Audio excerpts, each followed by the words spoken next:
Im Norden von Zagreb, eines der besseren Viertel. In diesem Haus wohnt ein Mann, den deutsche Behörden suchen, wegen eines Mordes in Bayern.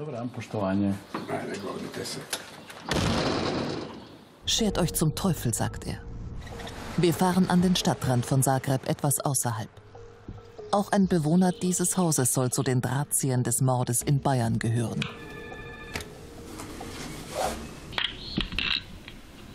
Jemand hört uns zu. Hallo.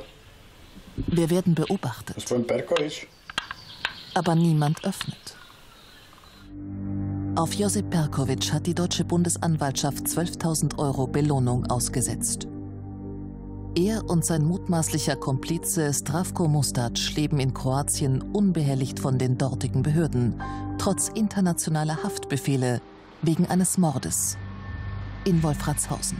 Vor 30 Jahren Schauplatz einer Geschichte wie aus einem Agenten-Thriller. 28. Juli 1983, später Vormittag. Ein kroatischer Schriftsteller bringt sein Manuskript in eine Garage. Dort wird eine Exilzeitung gedruckt. Seine Mörder warten bereits auf ihn. Eine regelrechte Hinrichtung. Der Mord in der Garage. Alteingesessene Nachbarn erinnern sich noch gut, wie der Inhaber des Cafés auf der anderen Straßenseite. Er kannte den Mann vom Sehen, ist ihm einige Male begegnet. Ja, sind wir natürlich alle erschrocken gewesen, dass das so nah passieren kann und mit einer Brutalität ausgeführt wurde. Der ermordete Stjepan Đureković, einst ein wichtiger Mann in Jugoslawien, Erdölmanager. Er kennt viele schmutzige Interna. 1982 geht er ins Exil, schreibt gegen das Regime an. Nach dem Mord zeigt sein Sohn einem Reporter des Bayerischen Rundfunks den Tatort. Er sollte auch Vorsitzender von unserer Exilregierung werden. Und das war sehr peinlich für die jugoslawische Regierung. Dadurch haben sie sich beeilt und sie müssten also ihn hinrichten. So können wir das nennen. Auch der Sohn wird wenig später ermordet, wie Dutzende andere Exilkroaten. Die Liste ist lang. Die meisten Auftragsmorde werden in Deutschland ausgeführt. Es trifft vor allem politische Aktivisten. Sie wollen die Unabhängigkeit ihrer Heimat von Jugoslawien, von Diktator Tito. Der weist seine Geheimdienste an, brutal gegen Regimekritiker im Ausland vorzugehen. Auch nach Titos Tod gehen die Taten weiter. Über keinen dieser Morde ist so viel bekannt wie über den an Stjepan Đureković. 2008 verurteilt das Münchner Oberlandesgericht einen Helfer, doch an die Killer und Hintermänner kommt die deutsche Justiz nicht heran. Das war der Eindruck, den wir schon während des Verfahrens hatten, dass die kroatischen Regierungsbehörden, die damaligen kroatischen Regierungsbehörden nicht interessiert waren an der Aufklärung dieses Falles. Der EU-Beitrittskandidat weigerte sich, ihn auszuliefern. Josip Perković, Ex-Geheimdienstgeneral. Er gilt als Organisator des Mordes in Wolfratshausen. Und er blieb auch nach dem Ende Jugoslawiens einflussreich und gefährlich. Dieser Journalist verlor seinen Job, als er vor einigen Jahren über Perkovićs Machenschaften berichtete. Mehr noch.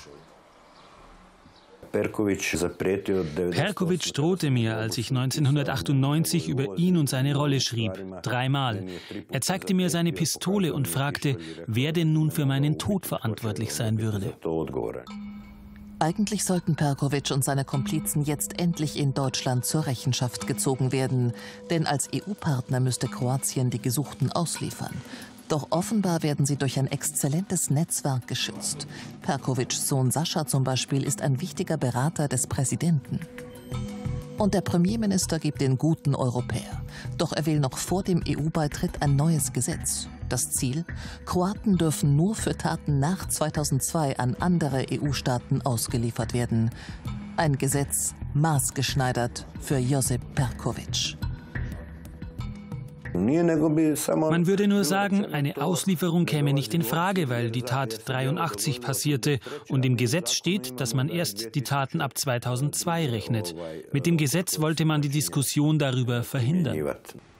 Am Freitag könnte das kroatische Parlament Sabor das Gesetz verabschieden. Das wäre skandalös, sagen Kroaten in Deutschland. Ich weiß auch nicht, wie die Regierungskoalition sich diese Peinlichkeit überhaupt erlauben könnte. Man könnte sich nur erklären durch die enorme Macht dieser postkommunistischen Strukturen, die das realisieren können. Aber das ist ein Spucken in die Gesichter aller Opfer. Also ich weiß nicht, wie ein verantwortungsvoller Parlamentarier da ein Ja drunter setzen könnte. Europaparlamentarier fordern bereits drastische Konsequenzen. Sollte Kroatien jetzt wirklich rückwirkend die Rechtslage ändern, dann muss die EU-Kommission ein Vertragsverletzungsverfahren einleiten, das im schlimmsten Fall zur Kürzung von EU-Zahlungen führen kann. Der Exilkroate Stjepan Đureković. Vor 30 Jahren wurde er in München zu Grabe getragen. Unmittelbar vor dem EU-Beitritt holt Kroatien dieses dunkle Kapitel seiner Vergangenheit ein.